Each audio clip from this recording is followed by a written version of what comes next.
All right. What's going on, everybody? Welcome back again to another week of coffee Q&A here on the Ono Coffee channel. Every weekday morning, Monday through Friday, we're doing 10 a.m. Eastern Time. We're having coffee, and we're talking about coffee thoughts and issues and different ways to make drinks. So if you have questions about coffee, suggestions about coffee for future videos, or topics you'd like to discuss, drop them in the comments over here or down here, depending when you're watching, and let's get into it. So today we're talking about something we're calling Zero Kano. And last week we did an episode about the Diet Coke with espresso. And to recap, we actually did 2 episodes of Diet Coke espresso because the first day I ended up using this can of Diet Coke that was way too old. So it lost all of its flavor. Like it just was this not very enjoyable carbonated something, right? Like the aspartame or whatever they're using in it has just fallen down because it was so old. I use much more fresher Diet Coke on Friday's show, and so now we're going to try Zero and see how Zero compares to the Diet Coke. Mom, good morning to you, man. Brian, how are you doing well today? And Keone, what's up? Aloha from Ready Krung Tep in Bangkok. All right, excellent. Sorry that it's raining. Is it a heavy rain? We've had some heavy rains here on the East Coast this past week. They had the big there was a hurricane called Debbie. Hurricane Debbie came up from Florida, and it was just a lot of rain here. There was some flooding here in Baltimore and in Annapolis, but nothing too severe. But luckily I'm not in a plain or in a flood area. So up where I live, not too bad. All right. So how was your weekend? Weekend for me was good. We went out. My cousin's visiting from Hawaii, so we all got together a couple times and just enjoyed the weekend. It was really, really, really good. All right. So, the Coke. I need to get the Coke Zero. One moment. So Coke Zero, as you may be familiar, is another offshoot of Coca-Cola. And Coke Zero started quite a few years now. And there was Coke, and then there was Diet Coke, and then they came out with this thing called New Coke back in the 80s because they were trying to reformulate, and then people didn't like it because it was too close to Pepsi Cola, and then they came back to old Coke, which who knows if it really was old Coke. Some people say it wasn't. And then eventually 30, 40 years later, they started this thing called Coke Zero. And Coke Zero is a whole nother type of Diet Coke type product that is supposedly using the flavor formulation for Coca-Cola. So it actually has a taste that's more akin to actual Coke than Diet Coke, right? And maybe Diet Coke is more of a Coke than Tab used to be. But I thought that we would try these things out and see just what the difference are. So let's have a look here. We can see on our labeling here that we have phosphoric acid, aspartame. So aspartame, like Diet Coke, is the sweetening agent. Oh, let me just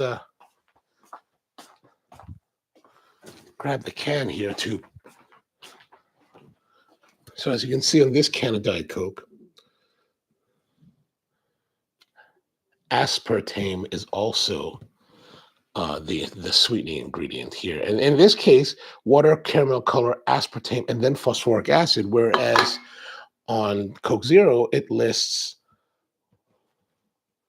water, caramel color, or phosphoric acid, and then aspartame, meaning that there's actually more phosphoric acid in Coke Zero than the sweetener. So there's something about the formulation of Coke Zero that actually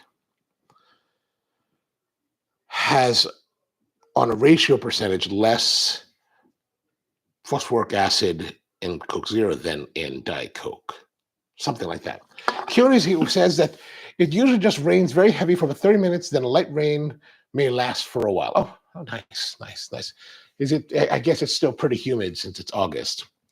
And Peter says, hola to you, Peter. How are things down under? All right, so this is our Coke Zero, and Coke Zero is not bad. I don't know why, but if I'm drinking diet sodas, I'm usually drinking Diet Coke over Diet Zero or Coke Zero.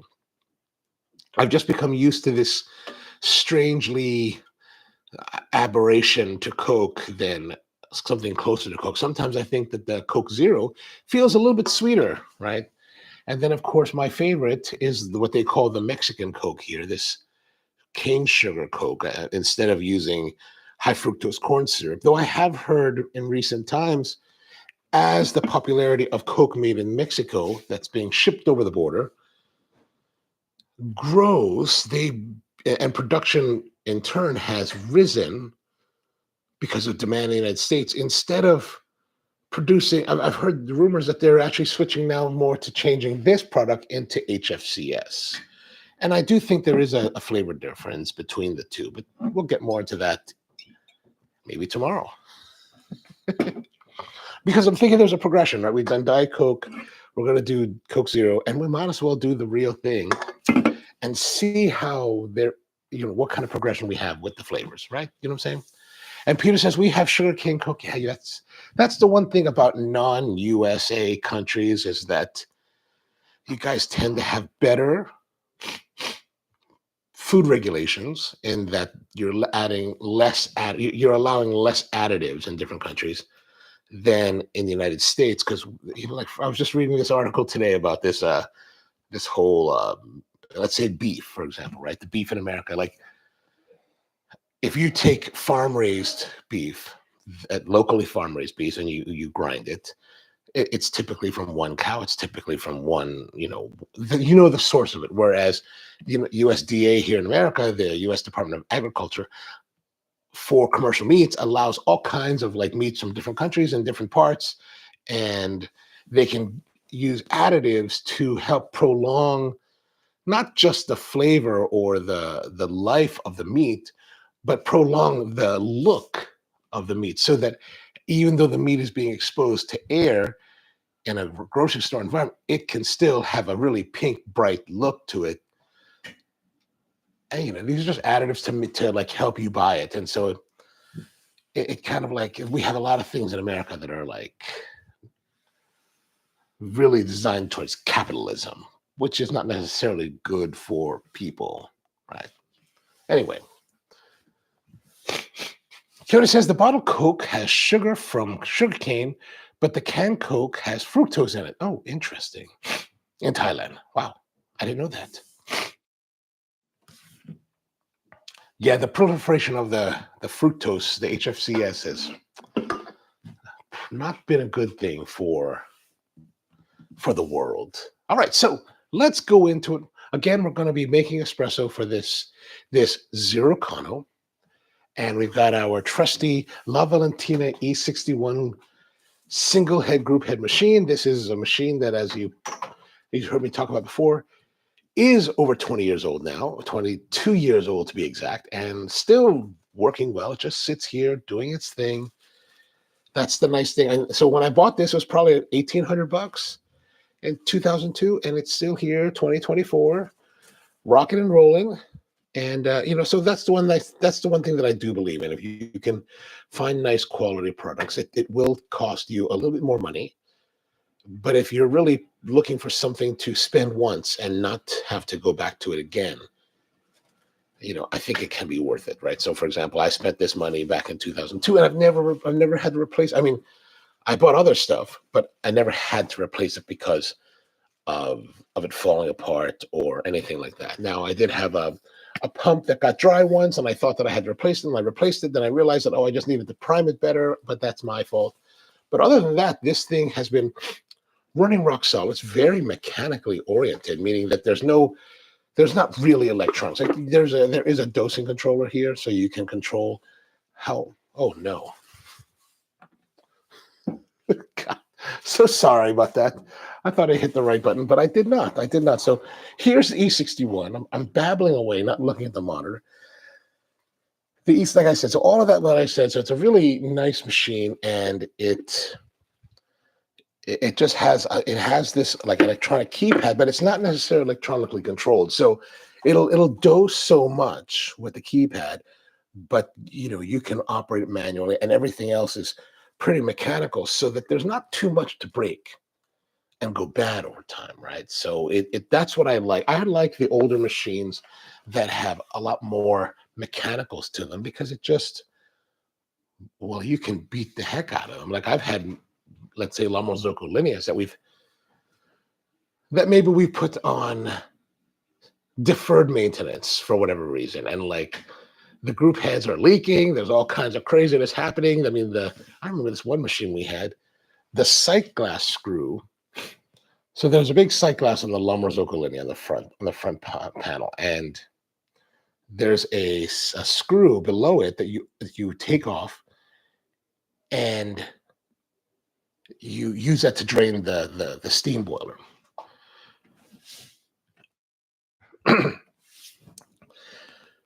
And I remember one machine, I didn't realize it had actually, the screw had actually corroded. And under full pressure, like this thing, and so it had been running and running and running, and never. And I always thought that, like, there's so much pressure in those lines that, and it's true, if you unscrew it, it may shoot out because it's steam pressured line, right? And I remember one time we were servicing it, and I took it out. Cool down the machine first, bleed off the pressure by using the steam valves, and then I unscrewed the thing, and it was so corroded that basically it just kind of popped out. It was only being held by the tertiary, it's only been tenuously being held in place by what remaining threads were left. And I was like, wow, I can't believe that didn't just shoot it out. So those older mechanical machines that are well built just tend to last longer, take more abuse, and be less sensitive to fluctuations and whatever may be happening. Whereas I think with a lot of newer machines, it's like the cars, all the new electronics can lead to problems. Like a friend of mine was just was buying cars last week. He was looking at this Volvo, and the dealer guy was like pushing him towards leasing, lease it for 3 years and then get rid of it. But probably because, there's so much electronics now, so much electronics controlling everything that, if you keep it longer, you're going to run into more maintenance issues. Keone says that the flare, that is one reason I like the simplicity of the flare and La Pavone. Yeah, I mean, I totally can understand that, because after using those two, they're super simple. And like I said last week, the Pavone Europicola that my friend gave to me to do a rebuild video, I kept using it. I was like, this thing, there's nothing wrong with it. I can't in good conscience take it apart and replace the gaskets on it just so that I can have a video for the channel. So if you've ever seen those older, there's like 2 videos about the Europicola, and basically I started using it at the old shop, and I was like, wow, I gotta wait till this thing fails, and then we can start to build it. All right, so let's get into it now. We've got our espresso machine here, right? And now we've got our grinder, which is of course the Mazzer Major Auto. This is an old school grinder, very old school. Again, I'm just a very old school kind of guy for some reason. I know a lot of guys want to have all the new Zerno Z1s, which is really nice, but this baby is, plus, for me to use this now, it doesn't cost me anything extra. So that's always a positive. All right, we've got our portafilter. Now we're going to pull a test shot. Let's pull a test shot and see just how we're doing. Make sure that the group head runs clean. Good. Grind up some coffee now.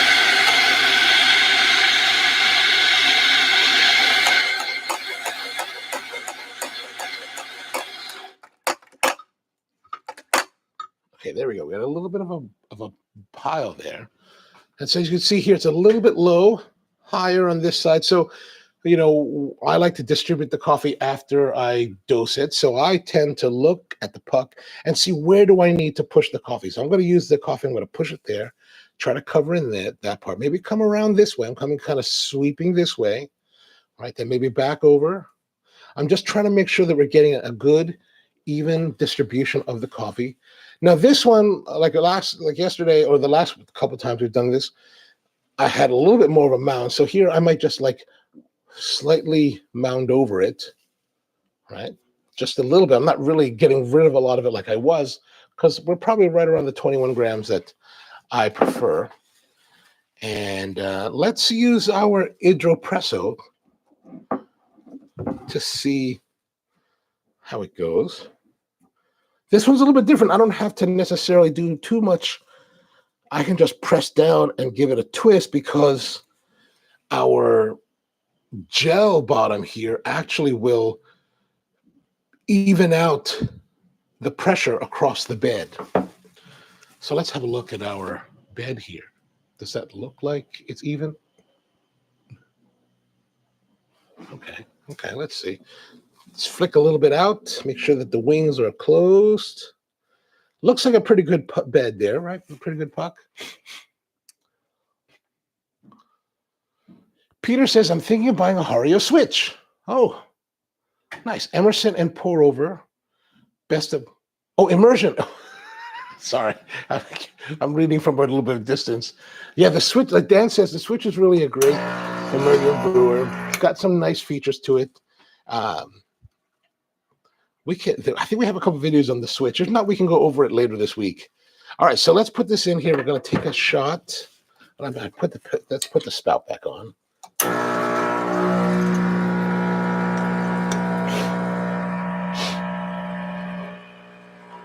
Now, out of habit, I'd always like to do this. I just hold the cup up to it to make sure that the streams are falling into it. So then I'll just usually put the cup down. Now, it looks like it's flowing a little bit too fast. Stop there.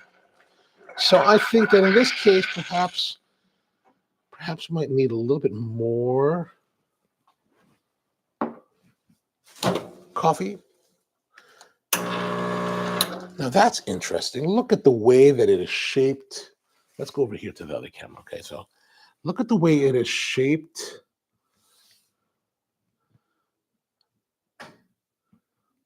I wonder, see how it's got this kind of ramp? It just kind of like, it's like a ramp. It's like you have this thing that goes around and just kind of jumps over here. I've never seen, this is the first time I've ever seen anything like this. And I'm wondering if this is due to the way that the hydropresso works, right? So the hydropresso is this gelatin. And even the times that I've used this before, I've never seen this, but because the theory behind this is that the gelatin actually will compress the coffee, and because it's I'm trying to remember exact theory, but the gelatin temp will compress to certain psi levels the coffee, so that if the coffee bed is uneven, it'll compress some more, and at the end of the day, it compresses even resistance across the board. It's just that it may have different heights, and we can kind of see that here, which I think it's very interesting in that respect. Right now, if we look at our shot, the shot itself looks fairly decent. I thought it ran a little bit fast. You can see there's a little bit of blonding in that kind of S pattern. So I'm expecting that we're going to see some. Oh, not really. That's surprising. The compaction is very different. As you can see, that it's kind of more falling apart, right? So we see some of that, but the basket is clean. So it looks like we stopped it at the right point. We're just not getting exactly. I mean, maybe we're just not. Maybe we're getting exactly what we wanted. We're just not getting it in the manner that we're used to, right? Okay, so let's have a look. George is with us. What's going on, George? I think it's because you're temper soft. I mean, definitely there's something to do with the way that this gelatin temper affects the puck, which is kind of interesting. I've not seen this before. Let me just rinse this out here. If at all possible, I like to rinse out the portafilter and leave it locked in the place so that the drips can come down out of the spout and it can clear up, and then it can stay heated and also kind of dry a little bit more, especially if I'm doing other tasks. Like this would be other tasks, right? So let's have a look at this. So fairly decent looking, right?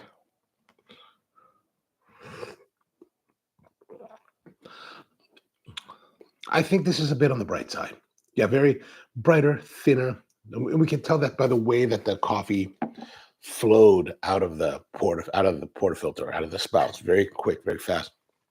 I think we need more resistance, and there's a couple ways to do this. Now, in this particular case, I'm just going to go with another shot and get a feel for adding a little bit more coffee to create more resistance. Now, this could also be, I did grind, before we started the show, I did grind some coffee through the portafilter, through the grounder to get it out of the burrs.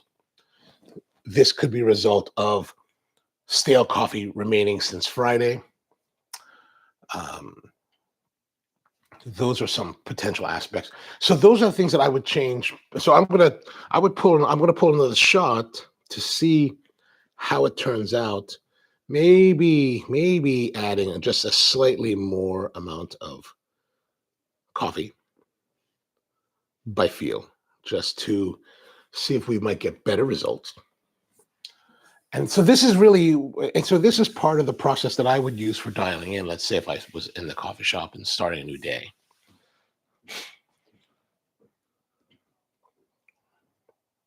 Peter says channeling. I don't believe it was channeling. If you remember when we were looking at the puck, we didn't see any channels or holes through it. And then as we dropped it on the table, it broke up, but we didn't see. You tend to, if there's really good channeling, you would actually see it on the top of the puck. So while it's still in the portafilter. So in this case, I don't think there was channeling, and I think it's just it could be a question of. It's always a question of lesser resistance. That's why it's flowing out, right? And so that less resistance could be a factor of quantity of coffee against the water. It could also be a factor of staleness, like maybe it's just stale, so we're getting a lot of blending. That's where we're getting a lot of brighter notes, because it's just the coffee itself is kind of expended and not as full of its flavor. And then, of course, there's the question of grind size. Right now, I'm not really looking to changing the grind at the moment because, well, I'm just not convinced that I would need to. I think maybe just a slight little bit more coffee in the dose at this grind sitting will probably give us a better result. So that's why I'm not going in that direction yet. But if I pull another one and it's still kind of the same, and I feel that we're relatively consistent with the way that we're dosing it and doing the coffee, then perhaps. It could also be a question of, there's also the factor that perhaps the theory is that we're getting even though the bed depth is different, the compaction is the same, providing the same resistance across the bed because of the gel tamper. But I haven't had enough practical experience to know whether or not how that really would affect it. So I can't really say that is either way. So Keone says, I watch your video in coffee gear I watch your video in coffee gear you absolutely do not need, and had to laugh because I have 4 of those items that have done. Yeah. That's actually, like, you probably already know this, but that's actually a compilation video, an anthology of the SCA videos that we did. But I put them all together because I know that some people, I realize that some viewers in the world, not necessarily you guys, but some viewers in the world may not see those other videos, and sometimes I want to get them all together. But I thought, why would you need these? Why does anyone need these new gear? But I hope you like it. George says, good morning, and good morning all. I hope the weekend was fun. The weekend was a great time. I hope you all had a wonderful weekend. And use a different tamper on the next pull. Well, that's the thing, is like, I could, and certainly I do have them here, but I figure that, to see perhaps what kind of issues we could be facing, I will use the same temper again just to see on the next test shot, to see if there is something to change. Still using Agent 99, absolutely. Agent 99 from Spro is always the way we go here.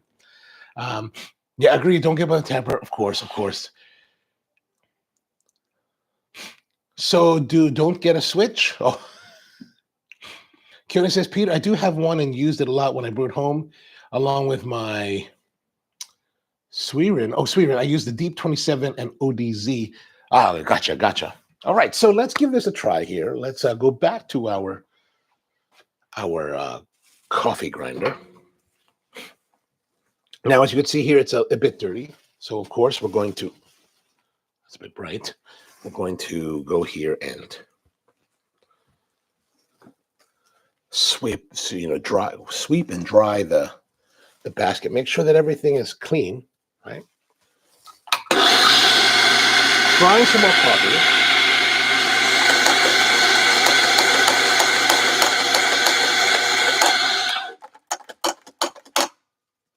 All right, there's our puck. Now, as you can see here, we've got a little bit less here. So now I'm going to come this way across it, right, just to kind of get it around. Now, this one looks like the mound is a little bit more, so I'm actually going to sweep a little bit and then put that there. Now we'll get the hydro prep. All right, we've got that all fairly distributed. And now we're just going to go down with pressure and then a twist, then come up.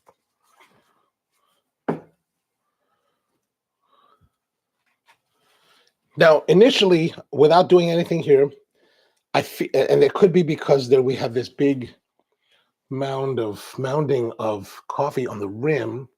I feel like it looks deeper here, right? Like it looks like it's sloped down, but I don't know. Well, let's get rid of that. Clean it off a little bit.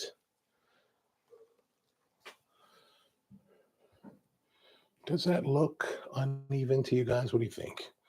No, maybe, yeah, maybe a little bit higher here, a little bit lower there, perhaps, just a little bit. Flush our group head. As always, make sure that the group head is running clean. And then now lock and load, and then brew. Put the cup in.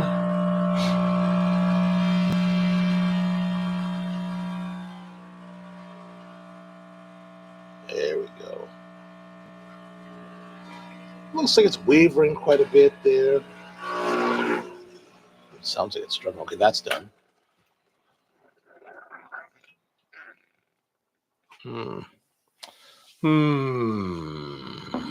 That looks a bit on the blonde side, especially comparatively. Maybe it's time to go back to the other tamper. So let's have a look at our puck. When I pulled it out, they're a little bit soupy. It's a little bit soft. Not terribly soft, but a little bit soft. So perhaps we don't have enough coffee.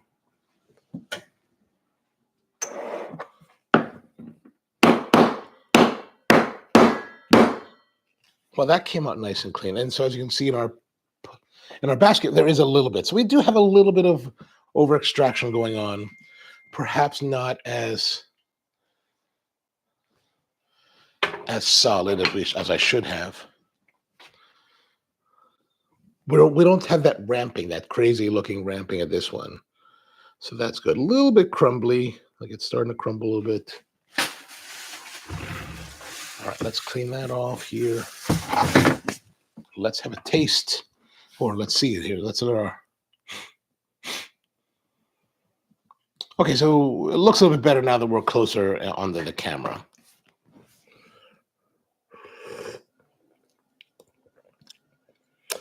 More orangey. So this brightness here was a little bit on the sharp side. This is a little more rounded, a little bit smoother when it's on the brightness.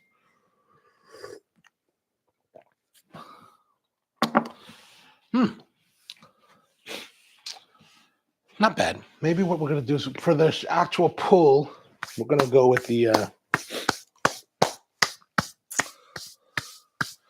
Maybe we'll go back to the circle there, to the circular tap, because that's something that I'm much more familiar with and can have a lot more experience with. So we'll try that. Let's go back here and look at our. Let's look at our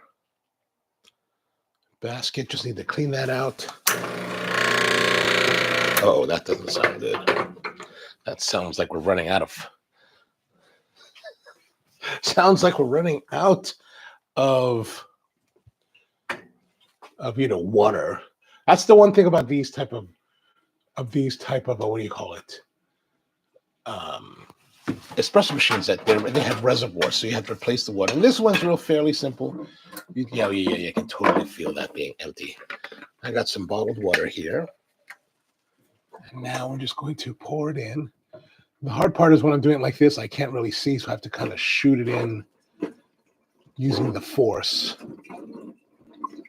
And since my midichlorian counts are not very good, the Force is an unreliable partner in my quest for Sith Lordship. Okay, that's good. And put the cap back on, the cover, so it looks nice and pretty. All right, good.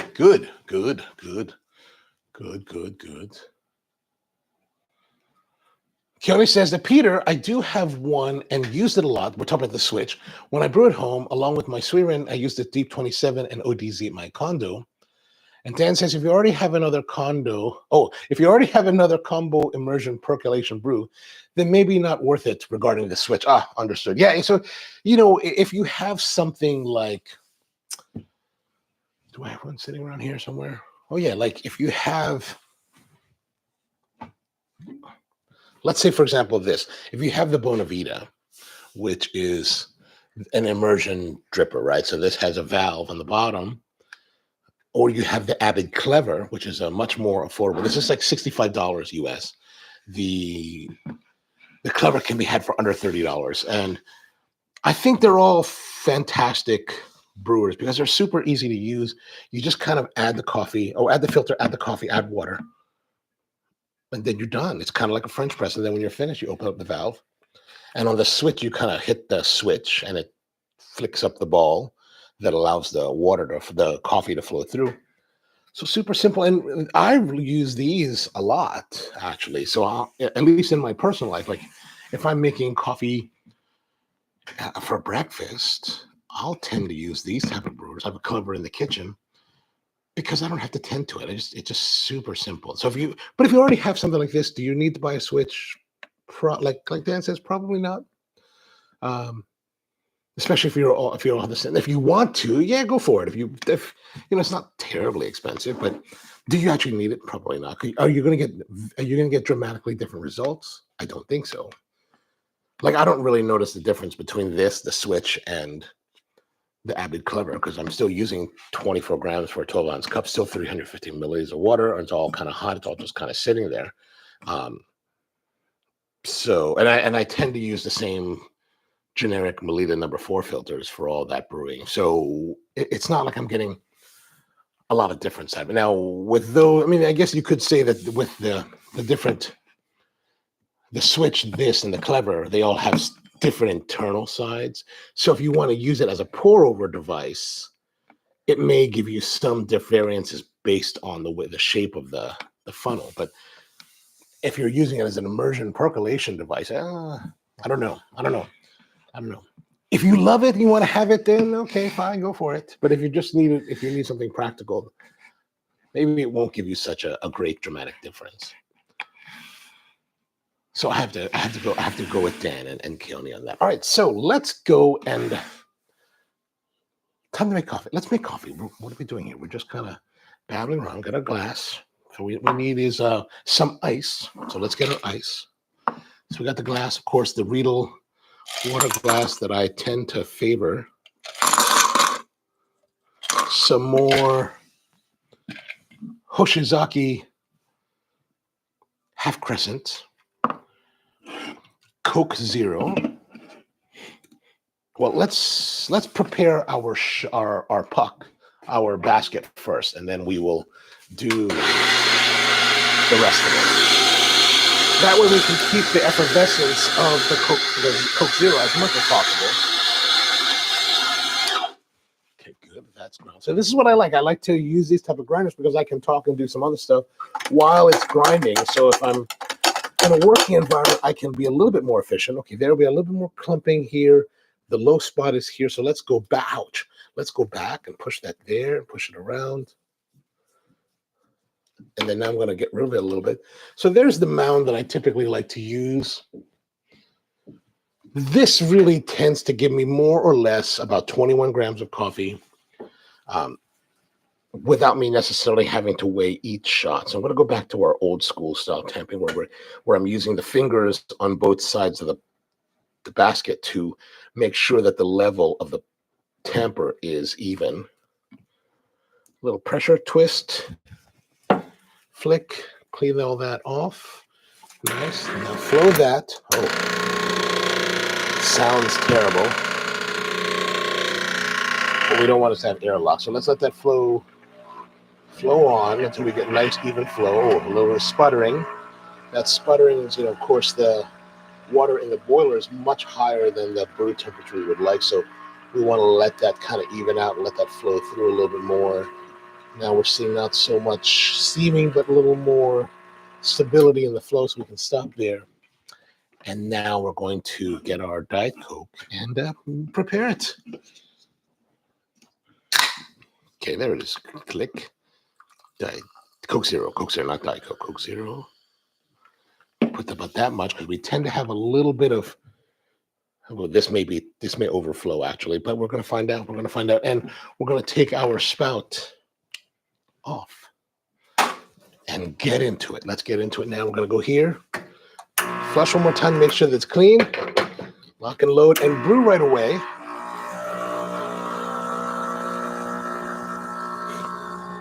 Okay, here comes the flow. Come on, baby. A little bit's coming out now. There we go. We're starting to get it. It's coming out. Oh yeah.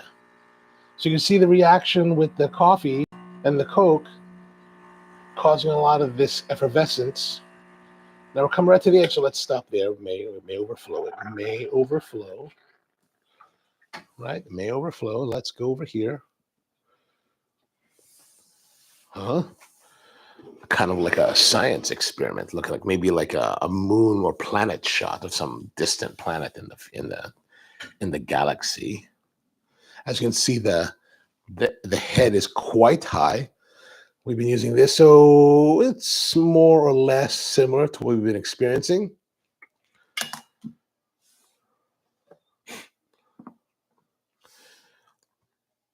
I've been meaning to try to figure out or look up why there's this kind of strange reaction. And I like in this particular case, it doesn't look too bad. Sometimes I see it and it looks unappetizing. This doesn't look too. Maybe on screen it looks not so nice, but down here, let me a little more distance. Okay, that looks not too bad, right? But as you might be able to see here, brown on brown. Should I expect it to be fairly enjoyable. All right, let's try.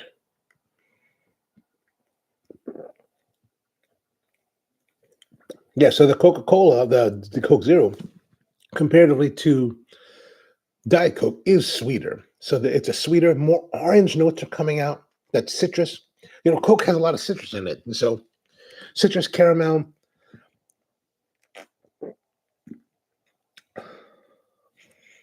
Fun. It's fun. Fun coffee with Coke. No, it's interesting. Like I don't know if you remember, there was a product a couple years back called Coke Black, where they were mixing coffee into the Coke. That stuff is terrible. Terrible. This is better. Like, this is enjoyable. This could be a fun, enjoyable drink to have. But Coke Black was terrible. It's because they choose so poor coffees for those things. Roasted too dark. Everything about it, the way they handled it, is always terrible. It's like drinking Boss coffee from Japan, which is another Coca-Cola product. It's just always so dark. It's like, so. It's actually not bad. It's actually better. I think it's better than the Diet Coke, mainly because it's sweeter. So that sweetness offsets the bitterness more, enhances the citrus aspect to it. So not too much to complain about there. Keone says that I do know that diet sodas foam up more than regular sodas on airplanes. Oh yeah, I never thought about that. Well, maybe that's because typically when I'm flying, like I typically order Diet Coke everywhere that I go, but on a plane, I tend to go with ginger ale for some reason.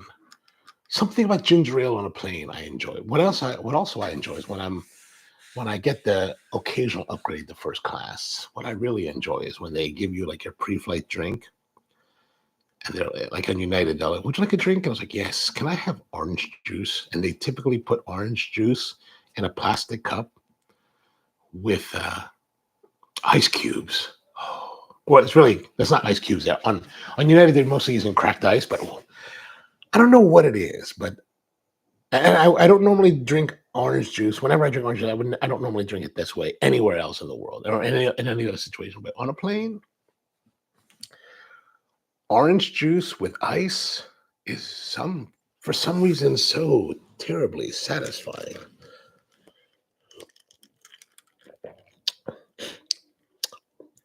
Peter says, yes, diet is extra for me, and I don't like the taste of artificial. I hear you. But you know what? Someone like me, I cannot be drinking too much Coca-Cola. You know, we have tummies like this because we drank too much Coca-Cola in years past. And I have a friend that drinks a lot of Coke. I'm like, dude, you need to slow down with the Coke. Like he's drinking like 2-liter bottles a day. I'm like, whoa, man. Whoa, dude. Like really, I'll drink Diet Coke or once in a while with fast food because I like the way it cuts, the fattiness of burgers and stuff like that. Or if I'm having a cigar, I like to have that beverage to kind of cut the cigar. It's really that's really the main times that I will drink Diet Coke. All right. So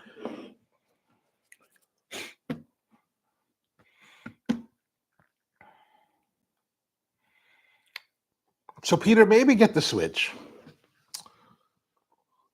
I'll try to dig it up so we can talk more about it tomorrow. Because I don't know where it is at the moment. I have stuff still piled. While we're still waiting for the shop to be finished, I still have everything piled up around here. It's really starting to get distressing. Like it hasn't been distressing the last 6 months, but now it's getting really distressing. Anyway, that's it for today. We're going to be back again tomorrow. Tomorrow we're actually going to do the Coke, Mexican Coke, to see the difference on that. And maybe, we're going to do that. We'll do that. And then maybe talking about that a little bit, the Switch too, so we can, help Peter decide, should he get the Switch or should he not get the Switch? So yeah, there it is. I don't know what else to tell you. Hope you had a great day. Hope you had a great weekend. Hope you have a wonderful day. Or for those of you who are on the other side of the planet, hope you have a wonderful sleep tonight. Sweet dreams to all of you. And hopefully Peter will probably be dreaming about whether should I buy the Switch or should I not buy the Switch. We're going to help you out tomorrow. Dan says, maybe try no-name brand cola for good measure. You know what? We can make this into a whole week series of... I guess I'll go to the grocery store today. I'll go to the Latino market today and then the grocery store to see what colas we have available to us, and then we'll see what we can do. All right. So hope you guys have a great one. See you next time. Back in tomorrow, 10 a.m. Eastern time, and hope you have a great one.